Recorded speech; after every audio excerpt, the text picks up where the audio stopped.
Now, I know what you're thinking. Stalkin', what the hell are you doing in the arena? You're an invader, you don't usually mess around with the duelist community. And you'd be right. However, I would really like to talk more about this unbelievably lovely setup that I've discovered for myself. And the arena is the perfect place to do that.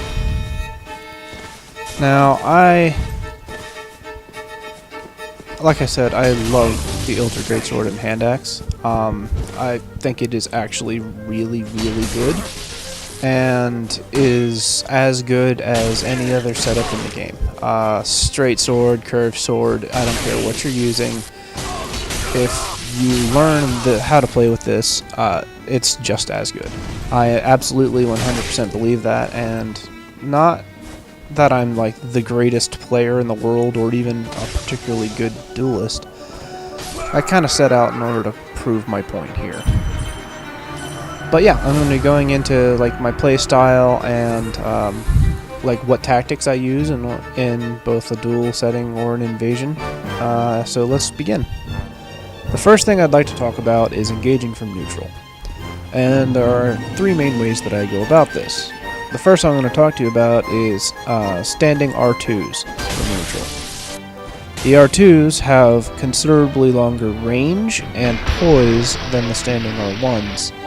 And as long as you try and keep them at the edge of your spacing, they have to, especially the shorter weapons, have to get pretty close in order to punish you. So, and you're also able to vary the amount of charge on your R2, which can be extremely helpful against ultra weapons. Which brings us to the second way that I like to engage from neutral, and that's with running attacks. Although I use them in a very specific way. I want to use my running attack the instant that I actually start the sprint. So as soon as I feel that the sprint is about to start, I press R1, and that gives my opponent as little time as possible in order to read or react to the attack. And doing that gives you a lot more success with the running attacks. Now, whether it's a duel or an invasion, it's important to think about what you're going to do next whenever you are attacking your opponent. Like, for example, if you're throwing out a standing R2 from neutral, well, what's next? What happens if you actually hit your opponent? And one of the things I highly recommend doing is throwing out a second R2, immediately following the first. Well, not quite immediately. You can see the timing for it. I take one full step forward and then immediately press R2. And that has a fair amount of roll catch potential if they either cue to roll or panic roll. Continuing with the different follow-ups that you can use, in one of the previous clips you saw me use an R2 immediately following a running attack, and I got a roll catch. While that happens if they panic roll or if they cue a roll, which happens pretty often, the obvious worry is what if they attack? What if they attack immediately following my running attack? Well, won't I get my poise broken? But no, you actually get a significant amount of poise start up in the R2 following the running attack. Even a dagger, as fast as it is, can't hit you fast enough in order to break you out of that poise. So yes, the running attack into R2 is a fine pseudo combo and a good follow-up. The other thing that you really want to do, whenever you're fighting an opponent is you want to use your rolling attacks, but you don't want to only rolling attack. The rolling attack is extremely fast. It's actually so fast that it can't be reaction rolled. But that was a sick-ass backstab, and we're going to watch it again. You saw me roll behind him and just pivoted for that backstab. That was fucking sick. But yeah, anyway, like I said, the rolling attack is actually too fast in order to be able to be reaction rolled, which means it's incredibly good to use as a mix-up.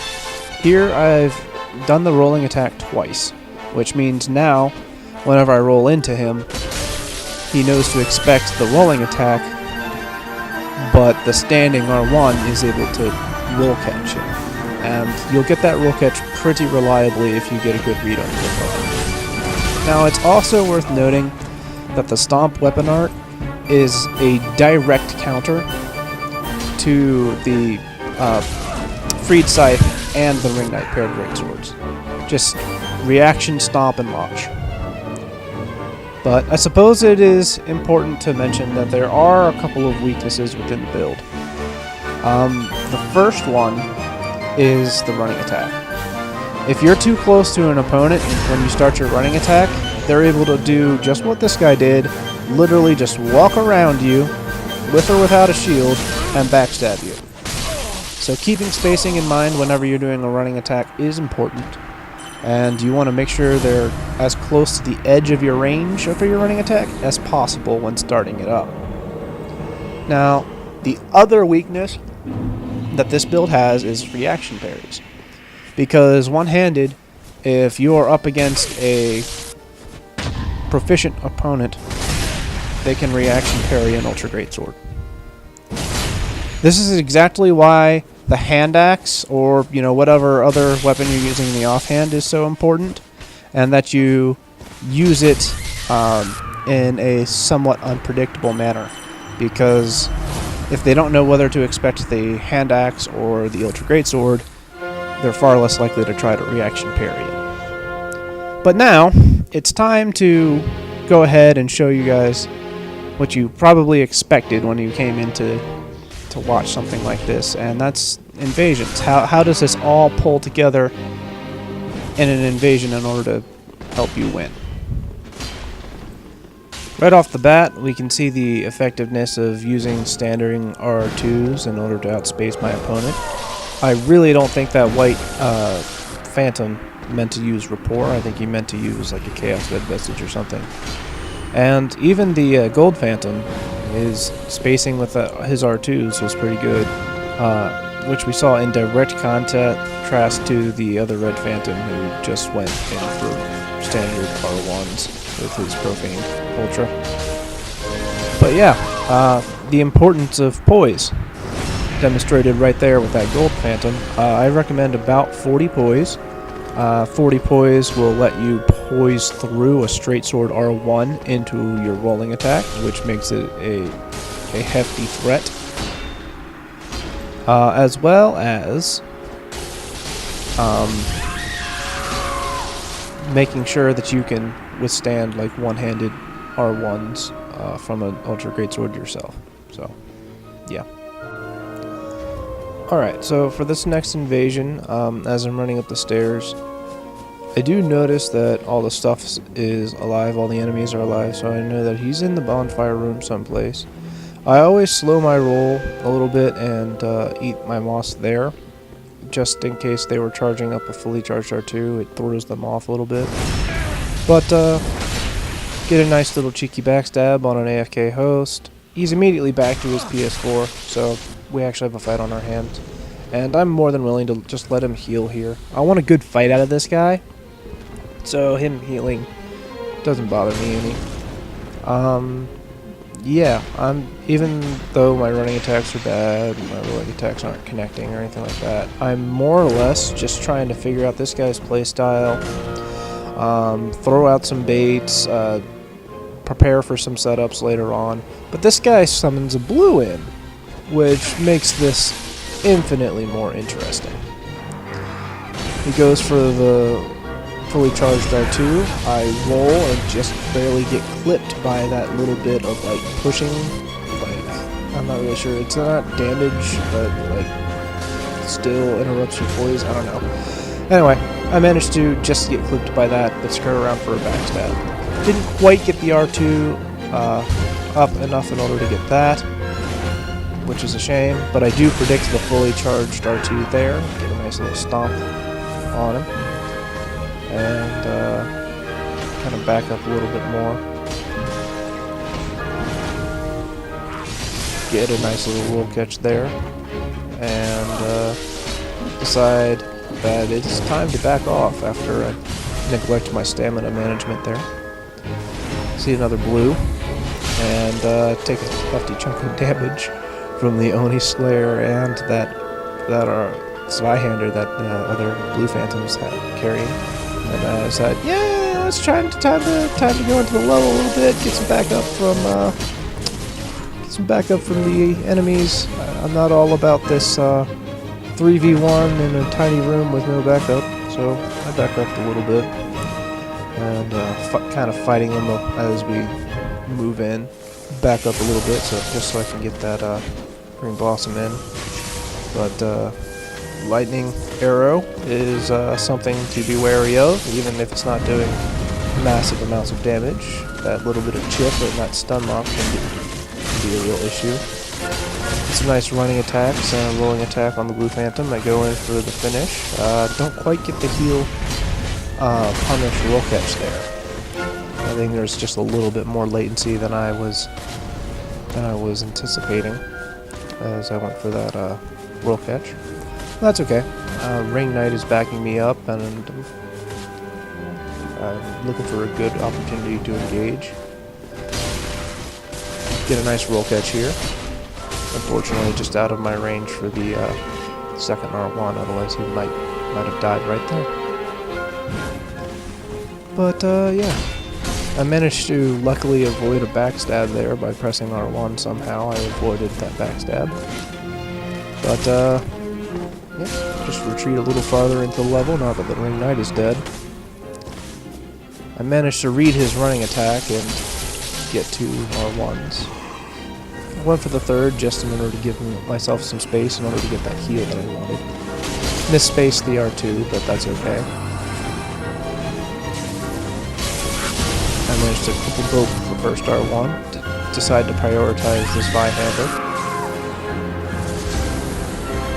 And 1 blue down. Now I'm chasing this guy and I cut out a little bit of the running. He gets hung up by a hollow, and that's just enough the opportunity I needed to hit him with a running attack. Which brings us back to this solo host who never left the bonfire room. It's just that I'm not sure if he was just like trying to host blues for invaders, like maybe stream sniping with blues. I don't know what his deal is, but I had fun fighting him. Anyway, yeah, get some rolling attacks. Though it seems like every time I go for the mix-up, I misread it, but that's okay. A nice read from that fully charged R2 he threw out in order to finish the fight. GG, man. That was a fun invasion. Summoning another Phantom. Always nice to see. Fighting ganks, co-opers, blues, and stuff like that. It's more or less why I still play this game. But I run around that corner and my only thought is, oh god! I immediately try and get some space and start engaging, throwing out some rolling R1s in order to maybe get some setups later. Another red was in, and while I'm roll catching this fat rolling white Phantom to death, he manages to take out a Phantom, which was very nice. Unfortunately, he also dies. It's a shame you couldn't stick around for a little longer, man, but I appreciate your assistance anyway. So it's a 2v1 now, which is so much easier to manage than a 3 or 4v1. Right there we saw the unfortunately not very wide hitbox of the running attack, but also saw the hefty amount of poise that you get from a R2, a standing R2 there, against the Lorian's Greatsword, Ultra Greatsword now. Chaos Bed messages come out, and they're fairly easy to dodge whenever you're not being heavily pressured. Same thing with that little bit of lightning miracle. I think it's the small one, lightning spear. But yeah, they don't seem willing to progress into the level any further, so it's time for me to be aggressive, since they've gone passive. I was going for the running attack there, but I messed it up. Not that I mind. It got the Gold Phantom to do 2 R1s, and I was able to punish that pretty heavily. get an Estus back. I'm throwing out some more rolling attacks just because I'm picking my opportunity in order to do the rolling attack mix-up, and I want to make sure that he falls for it. So I'm throwing out just a few more rolling attacks. You did a rolling attack there as well, actually. I do a rolling attack here just to prime him. I roll one more time, and what do you know? Got the roll catch. GG, man. GG, Phantoms. I had fun. I hope everyone enjoyed the video, and if this made you reconsider using an Ultra Greatsword, then great. If not, oh well.